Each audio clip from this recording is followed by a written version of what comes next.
बचपन से ही दिखने में सुंदर नहीं थी, लेकिन अमीर बाप की बेटी सृष्टि पर उसकी माँ जान छिड़कती। मेरी बेटी कितनी प्यारी है, भगवान सबको सृष्टि जैसी बेटी दे। सृष्टि धीरे धीरे बड़ी होती है।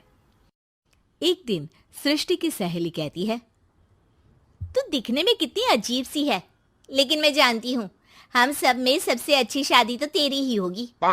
तेरे पापा अमीर जो है। और बता नहीं सकते यार, दहेज तो हर कोई देता है, ये क्या ज्यादा ले जाएगी अपने पति के लिए?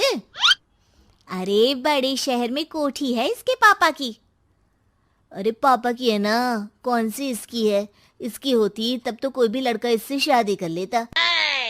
अरे पापा की मतलब पापा की है तो मेरी ही है ना? किसने कहा? अब तेरी तो तब होगी ना जब तेरा भाई ना हो।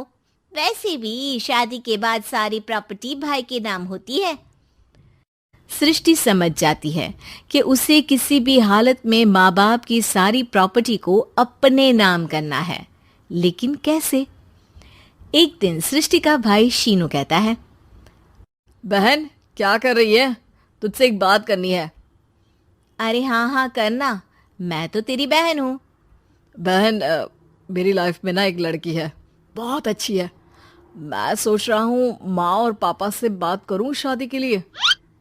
सृष्टि को समझ में आ जाता है कि भाई की शादी होते ही भाभी उसे एक दिन भी घर में बर्दाश्त नहीं करेगी।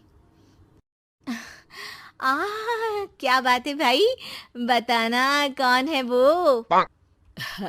यार वो बहुत अच्छी लड़की है, पढ़ी लिखी है, मेरे साथ जॉब भी करती है। बस एक प्रॉब्लम है। हाँ प्रॉब्लम? क्या प्रॉब्लम है भाई? यार वो शादीशुदा है, लेकिन उसके पति ने उसे सिर्फ इसलिए छोड़ दिया क्योंकि उसके माँ बाप दहेज नहीं दे पाए। सृष्टि ये सुनकर न जाने क्यों खुश हो जाती है। अरे भाई तो क्या हुआ, लड़की तुझे तो पसंद है ना? शीनू को लगता है कि बहन उसे समझ रही है। वो इस बात से अनजान होता है कि उसकी बहन की मंशा पूरा घर हड़पने की है। सृष्टि अपनी माँ से कहती है, मम्मी मुझे तो बहुत चिंता है। पता है शीनू क्या कर रहा है? अरे क्या कर रहा है? वो तो काम पर जाता है और वापस घर आता है। नहीं ना माँ, वो यही तो नहीं कर रहा, बाकी सब कर रहा है। आपको पता है उससे प्यार है, और वो भी एक शादीशुदा लड़की से। हैं? ये क्या हो गया? मैं सोसाइटी में क्या मुंह दिखाऊंगी? अरे तेरे पापा तो यही कहेंगे कि मैंने ही उसे बिगाड़ दिया है। माँ देखो, मेरी बात मानो, पापा पर भी विश्वास करने की जरूरत नहीं है। अब आप ही बताओ, पापा इतनी देर घर के बाहर रहते हैं क्यों? बोलो। अरे बेटा वो तो नौकरी करते हैं ना। तू बहुत भोली है माँ। पापा का ऑफिस तो 7 बजे खत्म हो जाता है, लेकिन देखो कितनी देर से आते हैं। अरे नहीं नहीं बेटा, ऐसी कोई बात नहीं है। सृष्टि माँ को एक औरत से बात करते पिता की फोटो दिखाती है।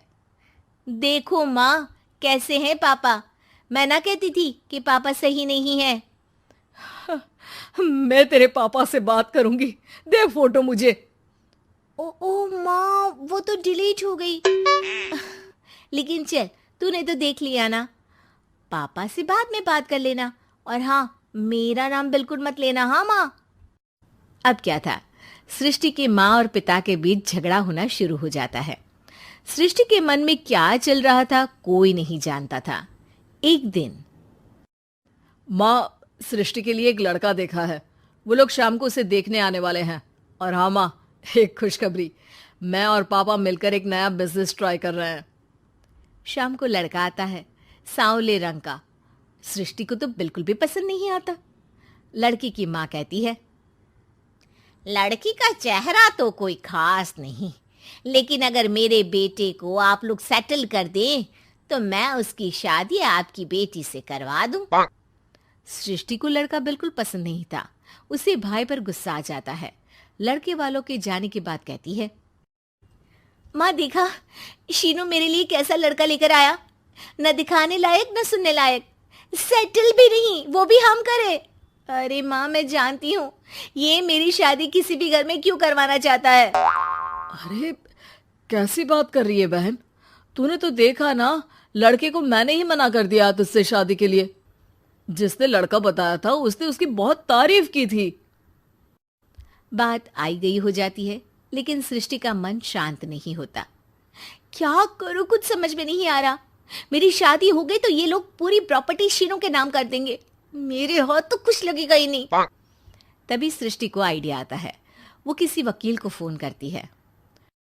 जी देखिए, अगर आपके मम्मी पापा का तलाक हो जाता है तो आपके पिता की आधी प्रॉपर्टी आपकी माँ के नाम हो जाएगी, फिर उसे वो किसी को भी दे सकती है। सृष्टि अब माँ को बेटे के खिलाफ भरती है। माँ, शीनू पर नजर रखा करो, वो जिस लड़की के प्यार में है ना, वो शादीशुदा है। यहाँ आएगी, सारा पैसा, रुपया, जमीन, जायदाद सब हड़प लेगी। पापा का भी हाल तुमसे छुपा नहीं है। ऐसा ना हो कि मैं और आप एक दिन सड़क पर भीख मांगे। हे भगवान, मैं तो जीते जी मर जाऊंगी अगर ऐसा हो गया तो। ऐसा हो गया नहीं माँ, ऐसा ही होगा। अभी समय है, आगे का सोच लो। मैं तो कहती हूँ पापा से आधी प्रॉपर्टी लेकर अलग हो जाओ। पापा की आधी प्रॉपर्टी भी हम लोगों को अगर मिल जाती है ना, तो अगले 7 जन्म सफल समझो। बेचारी माँ बेटी के कहने पर पति से तलाक लेकर अलग हो जाती है। सृष्टि अब पैसों से गाड़ी और अपने दूसरे महंगे शौक पूरे करने लगी। उसके दोस्त भी उसके पैसे इस्तेमाल करते। सृष्टि, कल तुम कहाँ थी? मैं सारा दिन घर पर अकेली थी। तो मैं क्या करूं? मैंने ठेका तो नहीं लिया है ना तुम्हें संभालने का। माँ को सृष्टि से ये उम्मीद नहीं थी। वो बैठकर रोने लगती है। वहीं उसका पति यानी कि सृष्टि के पिता आ जाते हैं। मैं जानता था कि तुम्हारा यही हाल होगा, तो आपने मुझे रोका क्यों नहीं? मैं रोकता तो तुम रुकती क्या?